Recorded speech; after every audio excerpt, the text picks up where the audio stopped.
最近一场轰动全网的绑架案又打战狼吴京的脸了。演员王星在缅甸妙瓦底被困，虽然最终获救，但他的遭遇却揭开了一个令人心痛的事实：在那片黑暗之地，还有数百名手持中国护照的人在苦苦等待营救。这是让我不禁想起《战狼2》里那句著名的台词：中国护照是通往最安全地区的通行证。当年这句话让多少中国人热血沸腾啊！可现实呢？让我们来看看真实的数据。根据一个拥有487名被困人员家属的互助群统计，仅在王星获救时，就有174个家庭在填写求救表格。这份最终被命名为全国174位星星被困缅甸联合求救的文档，字字血泪，却让人不寒而栗。而这还只是冰山一角。王星被解救时透露的数字更触目惊心，光是他被关押的那栋楼里就有50名中国人，而救援队在另一处地点又发现了10名被困者。这就是说，仅在2个地点就有60名中国公民被非法关押。那么整个妙瓦底园区得有多少受害者？1000个、2000个，没人知道确切数字。再来看看营救效率。从王星1月3日失联到他女友佳佳四处求助，期间经历了什么？先是因为非直系亲属的身份被拒绝立案，直到王星弟弟4日赶到上海才得以备案。但即便如此，效果依然不佳。最后还是靠佳佳1月5日在网上发帖，整理出聊天记录、定位信息、同行人口供，事情才有了转机。你们发现了吗？这跟《战狼2》里描绘的情景完全不同。电影里中国护照背面写着：当你在海外遭遇危险，不要放弃，请记住，在你身后有一个强大的祖国。可现实中呢，连立案都要求必须是直系亲属。这些繁文缛节似乎在告诉我们，中国人背后的祖国也许没有电影里那么给力。更讽刺的是，这种案例还在不断增加。就连赵本山和香港歌手陈奕迅都因为泰国周边地区的安全形势，不得不取消了原定于2月22日在曼谷的演出。这说明什么？说明连艺人都开始害怕这个区域了。而当年在《战狼2》首映礼上，吴京信誓旦旦地说，中国的护照能成为全世界最厉害的。也许现在它不能让你去世界上任何一个地方，但能把你从任何一个地方接回家。现在看来，这话说的是不是太满了？让数据说话，这部以爱国主义为卖点的电影，靠着中国的行政力量创造了票房神话。但与此同时，在真实世界里，中国人正在异国他乡经历着非人的折磨。那么请问吴京，你当年承诺的强大祖国在哪里？那本能带人回家的护照现在又在哪里？让我们把目光转向那个有487人的缅甸被困人员家属互助群。这些数字背后，每一个都是一个支离破碎的家庭，一个令人心碎的故事。而最讽刺的是，他们中很多人可能真的相信了那句中国护照能把你从任何地方接回家的豪言壮语。你知道这个群是怎么运作的吗？群主用在线文档统计被困人员信息，仅仅在王星获救的消息传进群里后，短短几个小时内就有174名家属填写了求救信息。这意味着什么？意味着光是在这一个群里，就有174个家庭正在经历着生离死别的煎熬。再来算算这些数字，假设每个被困者背后平均有4个家人，那就是696个人每天活在惶恐和焦虑中。如果我们把范围扩大到整个妙瓦底地区，保守估计有1000名中国人被困，那就是4000个家庭，将近2万人正在承受着这种痛苦。这还不包括那些没能加入互助群的家庭。说到互助群，有个细节特别讽刺，那份求救文档最后被命名为全国174位星星被困缅甸联合求救。为什么要用星星这个词？因为只有当事情落到演员王星这种公众人物身上，才能引起足够的关注。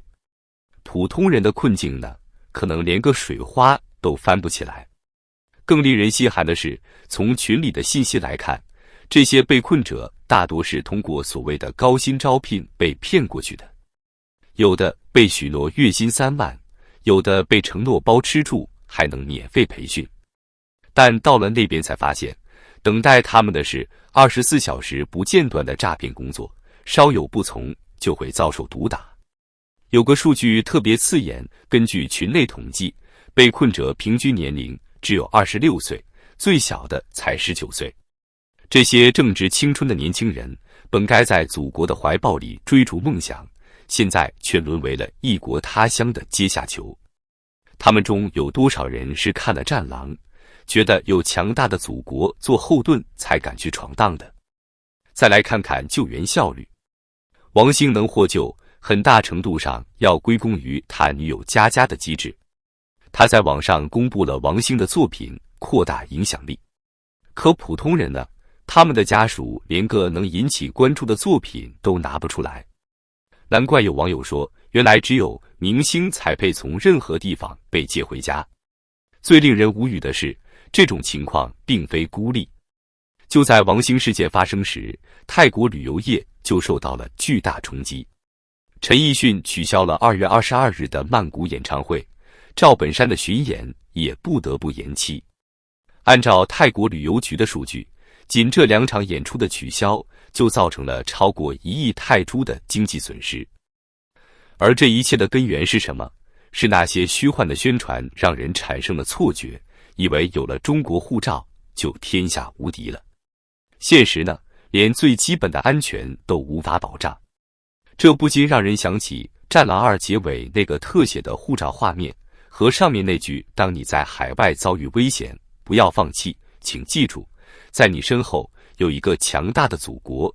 现在看来，这话是不是太讽刺了？最讽刺的还不是这个。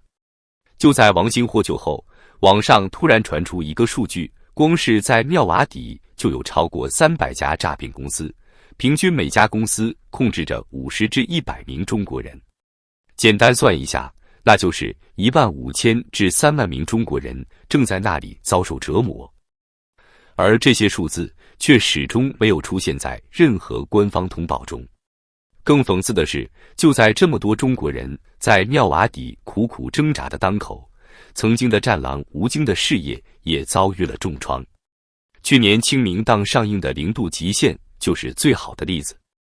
这部电影首日票房创下了让人难以置信的纪录，全国总计只有143元。没错，就是143元人民币，4张电影票的销量。要知道，这可是投资过亿的电影啊！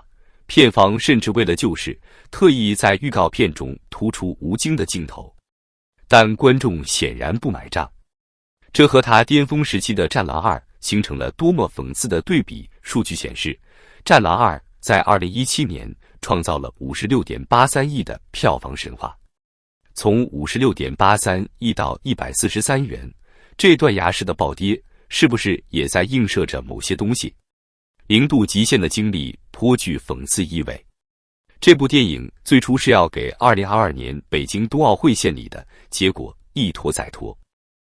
2023年12月上映后，因票房惨淡被迫撤档，改到2024年清明节，结果却创下了如此惨淡的票房。